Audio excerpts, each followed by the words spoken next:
गरुडध्वज मङ्गलं पार्वतीनाथ मङ्गलाय तन्नो हरः। नमः पार्वतीपतये हर हर हर महादेव। तो आप सबका स्वागत है शिव महापुराण का। हमारा जो प्रसंग चल रहा था, आज हमारा रुद्र संहिता पूर्ण हो चुका है और रुद्र संहिता के बाद हम अगला अध्याय हम आरंभ करने को हैं। अगला अध्याय है हमारा रुद्र संहिता द्वितीय खंड, जो कि सती खंड के नाम से भी विख्यात है।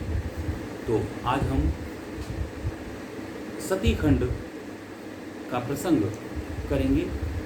उसमें है नारद जी के प्रश्न और ब्रह्मा जी द्वारा उनका उत्तर, सदाशिव से त्रिदेवों की उत्पत्ति तथा ब्रह्मा जी से देवता आदि की सृष्टि के पश्चात एक नारी और एक पुरुष का प्रकार किया। नारद जी उवाच, नारद जी कहते हैं, महाभाग महाप्रभो विधाता, आपके मुखारविंद से मंगलकारिणी शंभु कथा सुनते सुनते मेरा जी नहीं भर रहा। अतः भगवान शिव का सारा चरित्र, शुभ चरित्र मुझसे कहिए। संपूर्ण विश्व की सृष्टि करने वाले ब्रह्मदेव, मैं सती की कीर्ति से युक्त शिव का दिव्य चरित्र सुनना चाहता हूँ। शोभाशालिनी सती किस प्रकार दक्ष पत्नी के गर्भ से उत्पन्न हुई, महादेव जी ने विवाह का विचार कैसे किया, पूर्व काल में दक्ष के प्रति रोष होने के कारण सती ने अपने शरीर का त्याग कैसे किया, चेतना प्रकाश को प्राप्त होकर वे फिर हिमालय की कन्या कैसे हुई, पार्वती ने किस प्रकार उग्र तपस्या की और कैसे उनका विवाह हुआ, कामदेव का नाश करने वाले भगवान शंकर के आधे शरीर में वे किस प्रकार स्थान पा सकी। महामते, इन सब बातों को आप विस्तार पूर्वक बताइए। आपके समान दूसरा कोई इस संशय का निवारण करने वाला नहीं है। ब्रह्मा जी उवाच, मुने, देवी सरस्वती और भगवान शिव का शुभ यश परम पावन दिव्य तथा गोपनीय से भी अत्यंत गोपनीय है। तुम वह सब मुझसे सुनो। पूर्व काल में भगवान विष्णु निर्गुण, निर्विकल्प, निराकार, शक्ति रहित, चिन्मय तथा सत और असत से विलक्षण स्वरूप में प्रतिष्ठित थे और वे ही प्रभु सगुण और शक्तिमान होकर विशिष्ट रूप धारण करके स्थित हुए। उनके बाद भगवती उमा विराजमान थी। विप्रवर, वे भगवान सदाशिव दिव्य आकृति से सुशोभित थे। उनके मन में कोई विकार नहीं था। वे अपने परात्पर स्वरूप में प्रतिष्ठित थे। मुनिश्रेष्ठ, उनके बाएं अंग से भगवान विष्णु और दाएं अंग से मैं अर्थात ब्रह्मा और मध्य अंग से हृदय से रुद्रदेव प्रकट हुए। मैं ब्रह्मा सृष्टि करता हुआ भगवान विष्णु जगत का पालन करने लगे और स्वयं रुद्र ने संहार का कार्यभार संभाला। इस प्रकार भगवान सदाशिव स्वयं ही 3 रूप धारण करके स्थित हुए। उन्हीं की आराधना करके मुझ लोक पितामह ब्रह्मा ने देवता, असुर और मनुष्य आदि संपूर्ण जीवों की सृष्टि करी।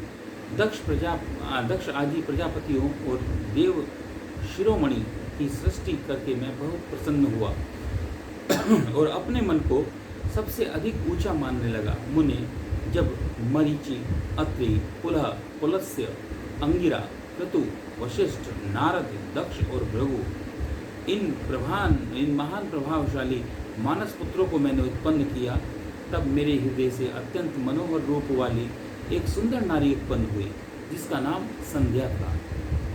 वह दिन में क्षीण हो जाती, परंतु सायंकाल में उसका रूप सौंदर्य खिल उठता। वह मूर्तिमती साय संध्या ही थी और निरंतर किसी मंत्र का जप करती रहती थी। सुंदर भोगों वाली वह नारी सौंदर्य की चरम सीमा को पहुंची हुई थी और मुनियों के भी मन को मोह लेती थी। इसी तरह मेरे मन से एक मनोहर पुरुष भी प्रकट हुआ, जो अत्यंत अद्भुत था। उसके शरीर का मध्य भाग कटी प्रदेश पतला था, दांतों की पंक्तियां बड़ी सुंदर थी और उसके अंग से मतवाले हाथी की सी गंध प्रकट होती थी। नेत्र प्रफुल्ल कमल के समान शोभा पाते थे, अंगों में केसर लगा रहता था, उसकी सुगंध नासिका को तृप्त कर रही थी।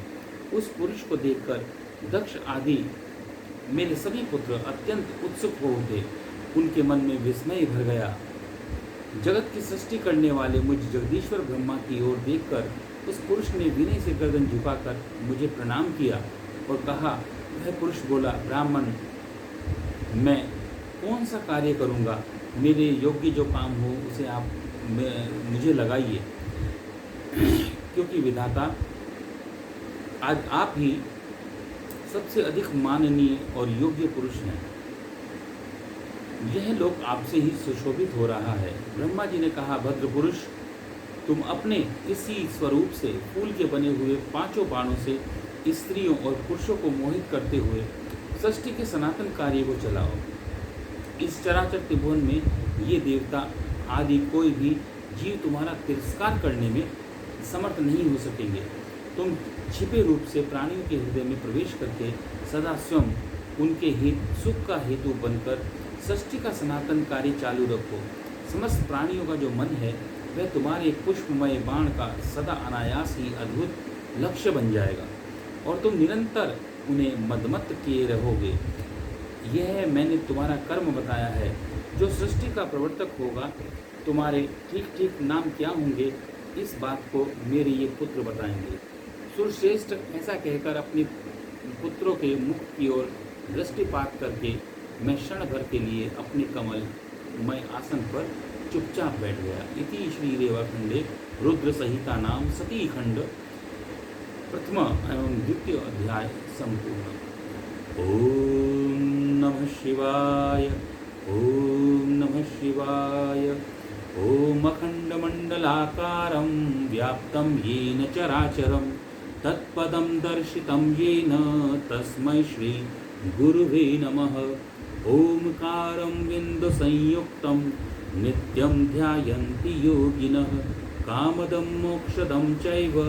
ओंकाराय नमो नमः। ओंकाराय नमो नमः। ओंकाराय नमो नमः।